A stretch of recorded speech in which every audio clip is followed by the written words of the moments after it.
Prezados irmãos, estimados amigos, que a graça e a paz de Cristo Jesus esteja com todos vocês. Enorme prazer me dirigir a você novamente para juntos estudarmos aí a Palavra de Deus, nos dedicarmos ao estudo desta semana da lição de Escola Sabatina.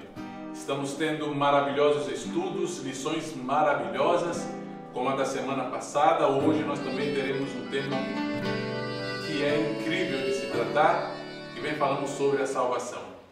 E oxalá que nós possamos estar orando em nosso coração para que o Espírito Santo venha nos iluminar, para que possamos entender essas preciosas verdades e que as mesmas possam se tornar parte ativa de nossa vida. Beleza? Bom, nós temos aí alguns recadinhos. O primeiro deles, como de sempre, olha aí, as nossas reflexões. Muito bem. Não deixem de utilizar as nossas reflexões para fazer o teu culto matutino, o teu culto vespertino, o teu culto familiar. Este material te ajuda muito, inclusive se os teus filhos ainda são pequenos aí, não importa, né, a idade, mas se é jovem, também facilita para que eles possam até dirigir os cultos matutinos e vespertinos, né? Porque ali já tem um texto bíblico, já tem um pensamento inspirado, e isso facilita muito, né, os nossos filhos a dirigirem. Incentive o seu filho, a sua filha a fazer isso na sua casa também, utilizando estas reflexões que estão contidas aí em nossa lição. Beleza? Não esqueça de curtir este vídeo que você está assistindo e todos os outros vídeos que estão ali no nosso canal. Toda vez que você acessar o nosso canal, trate de curtir ali um dos vídeos que você ainda não tem assistido, porque quando você curte, coloca o seu joinha ali, ele ajuda bastante a divulgação do nosso material. Assim como também a sua inscrição, né? Se você ainda não se inscreveu, não está inscrito em nosso canal, inscreva-se. É algo que não vai te custar nada, né? Como venho dizendo várias vezes, basta um clique, nada mais, e você vai receber aí notificações sempre que houver um novo vídeo no nosso canal, tá? E talvez o que seja mais importante é que você siga compartilhando esses vídeos, tá bom? Compartilhe com todos os teus contatos, pelo Face, pelo WhatsApp, compartilhe através do Hotmail, enfim, compartilhe com todos as pessoas com as quais você tem contato, esses vídeos dos estudos das lições e também os vídeos das reflexões que são postados aí a diário no nosso canal, beleza? Isso nos ajuda bastante. Muito obrigado se você já se inscreveu, muito obrigado se você sempre curte o nosso canal, muito obrigado se você está compartilhando, isso é muito interessante, tá bom? Bom, diante disto, vamos passar então ao nosso estudo de hoje. Nós vamos falar sobre um tema muito bom, que é o Salvador, né? E dando continuidade já aí a essa sequência da soteriologia praticamente, né? Porque na semana passada nós falamos um pouco sobre a expiação e já há algum tempo nós continuaremos falando sobre isso, né? Sobre a ciência da salvação, sobre a soteriologia, né? Começando já como começamos na semana passada. E hoje nós vamos falar sobre salvação, vamos falar sobre o Salvador, que são obras que estão aí interligadas entre si, né? Quando falamos de expiação na semana passada, está relacionado com salvação, e hoje em específico vamos falar sobre isso, né? Sobre o Salvador, sobre a salvação. E devemos entender desde logo, né, para ficar claro, que a centralidade da Bíblia é a salvação. Todos os textos bíblicos, as histórias, tudo está voltado justamente para o plano da salvação, para o plano da redenção. E a salvação, ela tem essa centralidade bíblica, né? E quando nós lemos a Bíblia, nós vamos encontrar às vezes algumas expressões que talvez podem até nos deixar um tanto que, a princípio, um tanto que às vezes confusos, né? Ou talvez pensar que a Bíblia, em dados momentos, ela se contradiz, como por exemplo, nós encontramos na Bíblia, quando falando sobre salvação, que nós fomos salvos já, né? falando em uma conotação passada, né? Ou então quando nós lemos na Bíblia que nós estamos sendo salvos, mencionando a salvação em um momento presente, ou então quando a Bíblia menciona que seremos salvos, já lançando a salvação lá para o futuro, né? Veja que interessante quando a Bíblia menciona isso sobre salvação.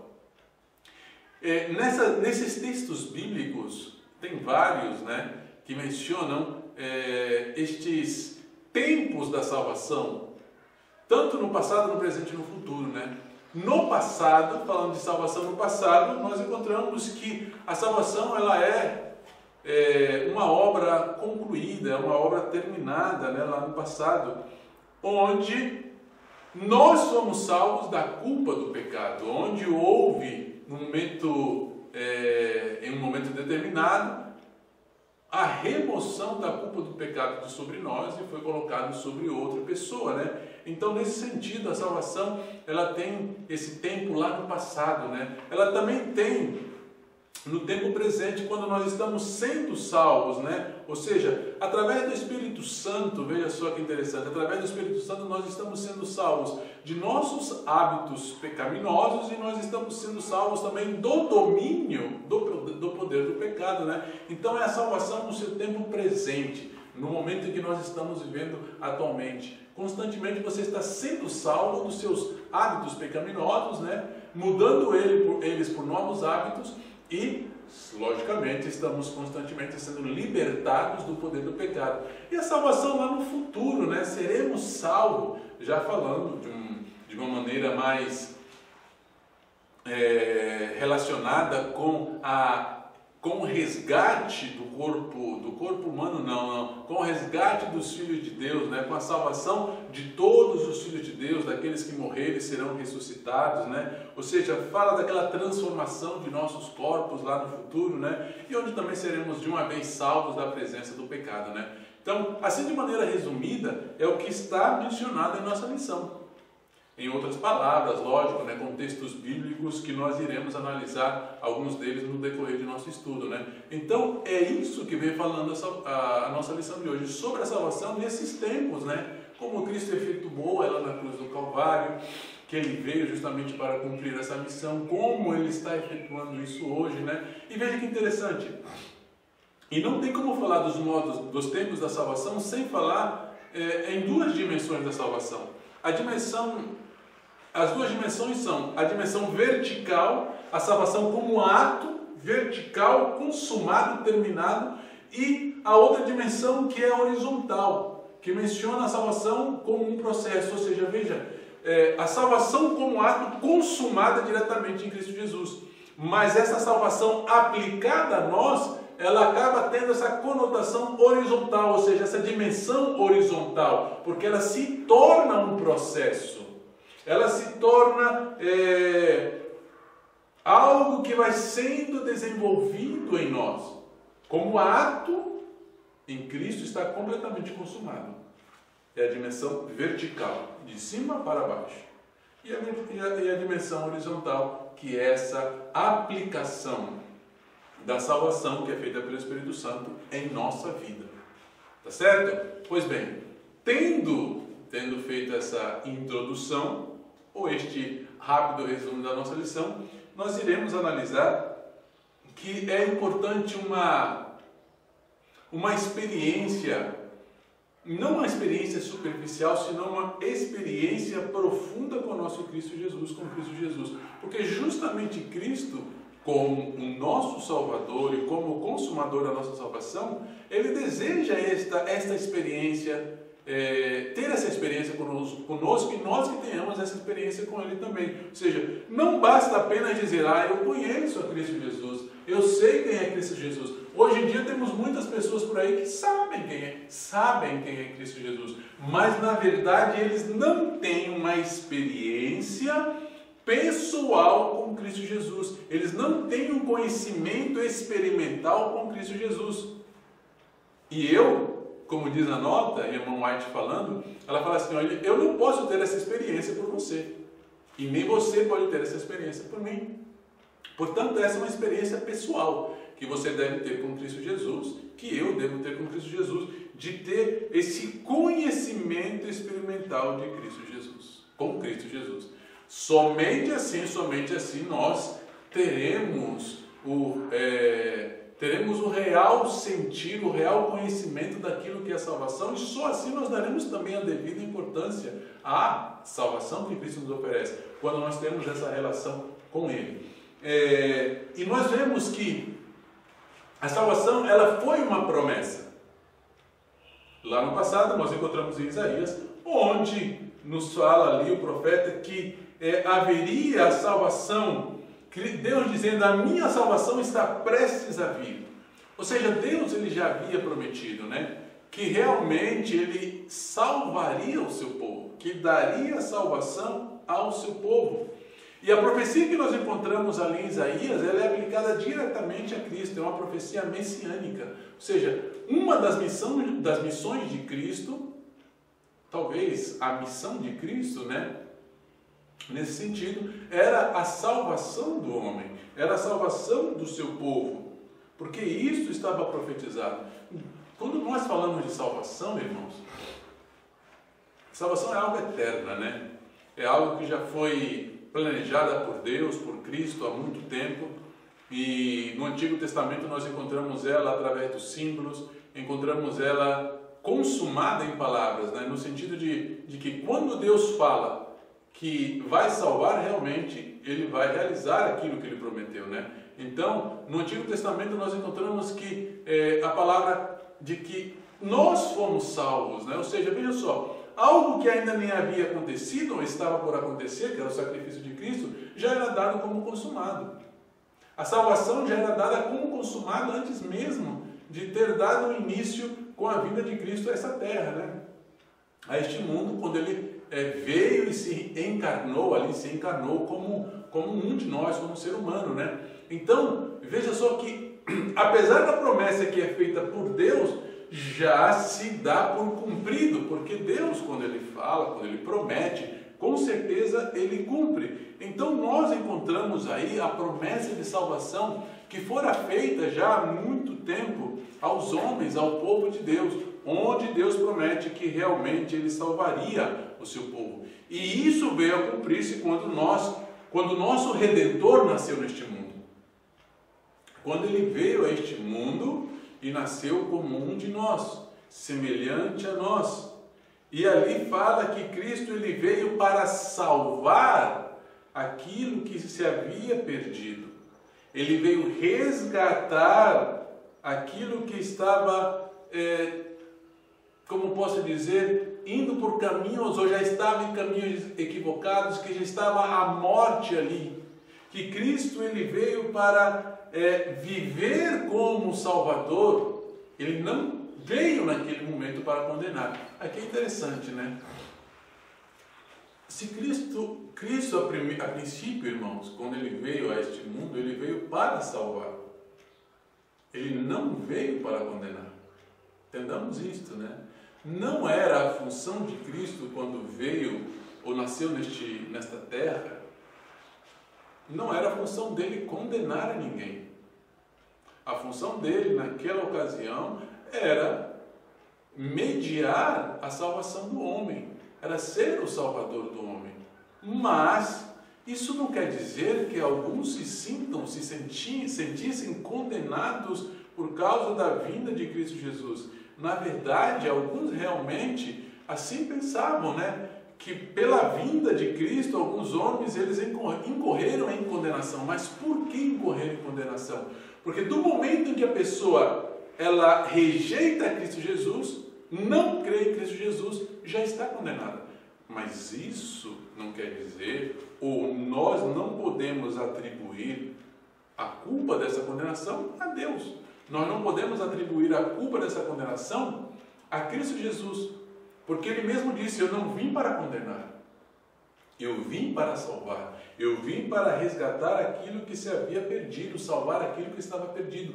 No entanto, alguns incorreram em condenação porque rejeitaram ou preferiram não crer naquele que veio salvar, preferiram não crer naquele que veio oferecer a salvação. Cristo veio a este mundo a fim de colocar a salvação ao alcance de todos. Ele veio para salvar a todos os pecadores, não importa a categoria do pecador, do pior pecador que nós podemos pensar, aquele que talvez seja menos pecador, entre aspas, né? Mas todas as categorias, Cristo, quando é recebido como Salvador pessoal, ele vem então como o Salvador da alma. Quando é recebido como Salvador pessoal, né? Portanto, quando é que alguém incorre em condenação? Quando ele não crê em Cristo Jesus. Mas isso não quer dizer que Cristo o condenou naquele momento, porque Cristo veio salvá-lo. O fato dele rejeitar fez com que ele incorresse então em condenação. E nós fomos redimidos então por Cristo. Cristo veio cumprir sua missão, ser o Redentor do mundo, e ele ofereceu o seu sangue. Para que haja remissão de pecados, era necessário sangue. E o sangue vertido o sangue que foi vertido foi o sangue de Cristo Jesus, para que assim a salvação pudesse ser consumada. O apóstolo Paulo fala que nossa redenção foi consumada pelo sangue de Cristo Jesus, e o apóstolo Pedro fala que este sangue é o sangue precioso de Cristo Jesus, né? Então, a salvação que é concedida a nós foi possível por algo que é muito mais valioso que o ouro e a prata, que foi o sangue de Cristo Jesus. Então, nós devemos crer tão somente que Deus, Ele pode nos salvar através daquilo que Cristo fez por cada um de nós. Certo? Então, nós temos aí já estes aspectos relacionados com a salvação. Dando continuidade, nós vamos entrar com relação a algo que fala sobre a salvação do pecado. Cristo veio a este mundo para salvar o seu povo dos seus pecados, para salvar o povo do pecado. É isso que está descrito lá em Mateus, capítulo 1, verso 21, onde nos diz que ele salvaria o seu povo dos seus pecados. É o propósito de Cristo, ou era o propósito de Cristo, salvar o homem dos seus pecados. Volto a dizer, como eu disse na semana passada, na lição da semana passada, salvar o homem dos seus pecados e não salvar o homem em seus pecados. E isso foi completado por Cristo, porque Cristo realmente, ele tirou de sobre o homem, através da expiação, a culpa do pecado. Porque toda a culpa do pecado foi carregada sobre Cristo Jesus. E ele também, Cristo, com a sua morte, ele destruiu o pecado. Aí você talvez possa perguntar, mas se eu estou livre da culpa do pecado, ou alguém pode perguntar, né? Se eu estou livre da culpa do pecado, por que é que eu serei condenado? Por que é que eu ainda posso ser condenado? Na pergunta seguinte tem um texto maravilhoso, né? Se Cristo destruiu o pecado, por que ainda este mundo ele está repleto de pecado e de consequências do pecado? É verdade que Cristo lhe destruiu o pecado, mas vejam só, nós devemos entender a situação nessa ocasião. Cristo ele veio para salvar, não o pecado, senão o pecador. O pecado tem que ser destruído mesmo. E através da morte de Cristo, já está profetizado, já está prometido que o pecado ele já tem os seus dias contados. No entanto, não chegou ainda o momento em que o pecado e o originador do pecado sejam lançados no lago de enxofre, ali queimem pela eternidade sem fim, pagando por seus pecados, né? Mas nós devemos ter a certeza que Cristo, ele realmente tirou a nossa culpa do pecado, levou a nossa culpabilidade mediante a sua expiação e também ali na cruz destruiu o pecado, né? Vejam só. Eu quero destacar algo, ele destruiu o pecado e não a lei. Há alguns que dizem que quando Cristo foi crucificado, a lei foi destruída, a lei foi anulada e acabou. O texto, tanto de Mateus como de São João, 1 São João, é claro que o que foi destruído, o que deveria ser terminado, era o pecado e não a lei. Ora, se a lei tivesse sido destruída, como é que nós saberíamos que existiria pecado hoje em dia? Ou como nós poderíamos indicar o que é ou o que não é pecado? Não havendo lei, entende? Então, é impossível que a lei fosse tirada, é impossível que a lei fosse destruída. Mas o pecado, esse sim, ele foi destruído através da expiação de Cristo Jesus. Comprovando isso, a validade da lei. Comprovando isso, a veracidade da lei. Cristo, ele nos redimiria de nossa iniquidade. Ele tiraria o nosso pecado. Pois bem, aí a pergunta anterior foi, mas como é que ainda alguns serão condenados? Vejam só, o texto de Paulo em Romanos 8 diz assim: nenhuma condenação há para aqueles que estão em Cristo Jesus. Eis a boa nova do Evangelho. Isso é magnífico, irmãos. Para você que aceitou a Cristo como teu Salvador, não há nenhuma condenação. O texto é claro. Nenhuma condenação há para aqueles que estão em Cristo Jesus. Eu creio que o texto por si só se explica. Portanto, quando a pessoa aceita Jesus como Salvador, quando a pessoa crê em Jesus como seu Redentor, ela está livre da condenação. Ela já não vai incorrer em condenação. Mas aí você me diz assim, mas eu ainda sou pecador. Com certeza, você ainda é pecador, eu sou pecador. Com certeza nós ainda cometemos erros, cometemos equivocações.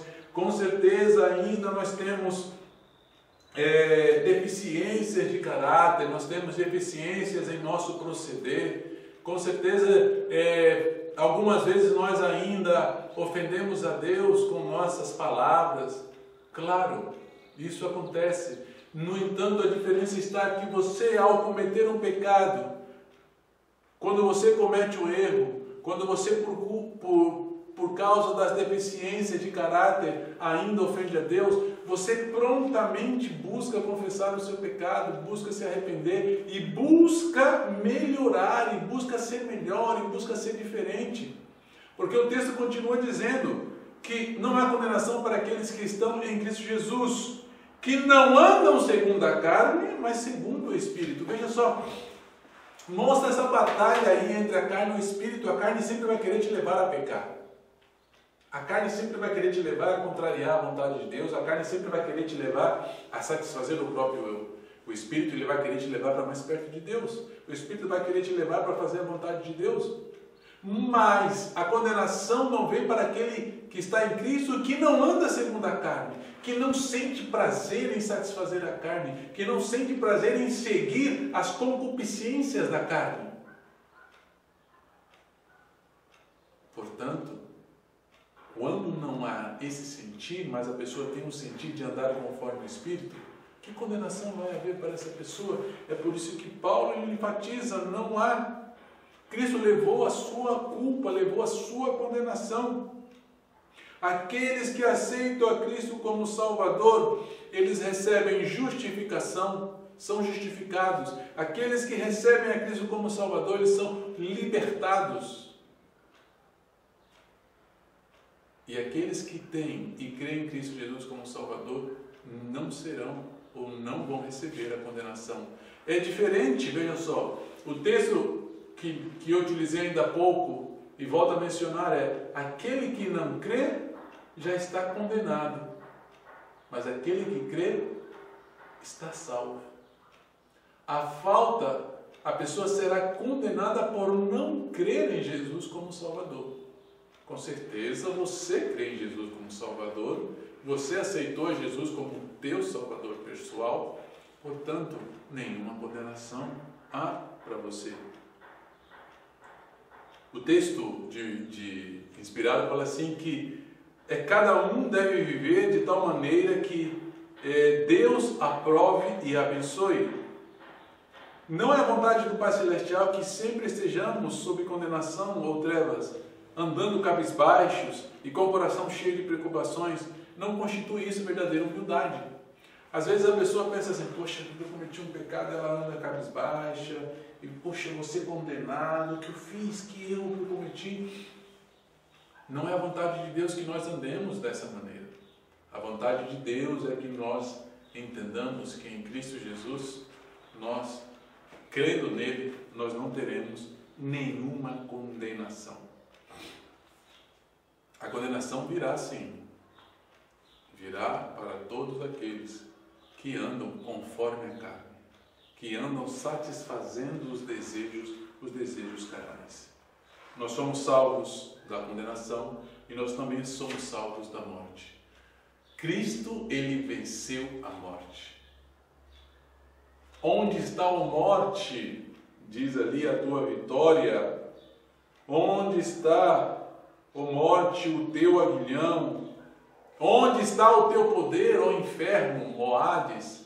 Entende? Cristo, ele venceu a morte. E se ele venceu a morte, você e eu também, em Cristo. Mas que vencedores também venceremos a morte. Isso quer dizer o quê? Devemos entender isso, logicamente, de uma maneira mais espiritual. Muitos de nós passaremos pela morte. A primeira morte, a morte física, como já tem acontecido. Muitos irmãos, muitos seres queridos nossos descansam no Senhor. A diferença está que essas pessoas, elas serão ressuscitadas para a vida eterna, como está escrito ali em 1 Coríntios capítulo 15. Serão ressuscitadas e aquilo que é corruptível será transformado em algo incorruptível. Aquilo que é mortal será transformado em algo imortal. A ressurreição é a prova da vitória de Cristo sobre a morte. A ressurreição, ela é também profetizada. Oséias disse, Oséias 13:14, que o Senhor redimiria o seu povo da sepultura, chamaria o seu povo da sepultura. Ali fala que resgataria o seu povo da morte. É por isso que Paulo clama, onde está a morte, a sua vitória? A morte, ela já não tem poder sobre os filhos de Deus. A morte, ela não tem poder sobre aqueles que creram em Jesus como seu Salvador. Porque essas pessoas irão ser ressuscitadas e irão receber a vida eterna. E a ressurreição de Cristo, nós estudamos lições atrás sobre a ressurreição de Cristo, como ela é crucial também para o plano da salvação, mostrando aí de que esta ressurreição é apenas um prelúdio da ressurreição de todos os salvos, de todos os santos. Pela ressurreição de Cristo, todo crente que adormece em Jesus sairá triunfante do cárcere da morte. E os santos ressurgidos então proclamarão, onde está, ó morte, o teu aguilhão? Onde está, ó inferno, a tua vitória? Jesus Cristo triunfou sobre a morte, rompeu os grilhões dos túmulos. E todos aqueles que dormem em Cristo também romperão os grilhões dos túmulos. Que magnífico é, irmãos, quando nós escutamos essas palavras. Isso nos enche de esperança, fortalece a nossa fé. Porque quantas pessoas nós não queremos rever, queridos nossos, irmãos nossos, e isso vai acontecer porque a morte não tem poder sobre eles, porque eles descansaram apenas, aguardando em Cristo Jesus a sua segunda vinda. E quando Cristo vier, ali com voz de arcanjo, com voz de trombeta, fará com que os seus filhos sejam ressuscitados, vencendo, saindo triunfantes sobre a morte. Nenhum filho de Deus permanecerá nas garras da morte. No entanto, aqueles que não creram, eles sim, eles permanecerão presos aos grilhões da morte e da morte eterna. Cristo lhe voltará. E a volta de Cristo é essa salvação futura. Vejam só como nós falamos aí dos 3 tempos da salvação: passado, presente e futuro. Seremos salvos quando Cristo vier e Ele nos levará para estar com Ele nas mansões celestiais. Ele voltará para levar os seus filhos, aquele a quem nós aguardávamos, aquele a quem nós tanto anelamos ver. Ele virá para te buscar. E nós então, na sua salvação, nos gozaremos, na sua salvação nos alegraremos. Cristo lhe disse que Ele veio para nos dar vida e vida em abundância. Irmãos, Jesus está por vir. Jesus está por regressar a este mundo. Os eventos que estão acontecendo atualmente, eles indicam isso. É o cumprimento das profecias, tanto na natureza, no meio político, entre as nações, entre as igrejas. Quantos falsos profetas nós não vemos por aí? E nós, irmãos, devemos permanecer firmes nessa bendita esperança de que Cristo virá outra vez para nos levar para estar com Ele. Que o Senhor possa te abençoar, que o Senhor possa fortalecer a tua fé, fortalecer a tua esperança. Crê em Jesus e será salvo, e já não haverá nenhuma condenação para a tua vida. Que o Senhor te abençoe, em Cristo Jesus. Amém.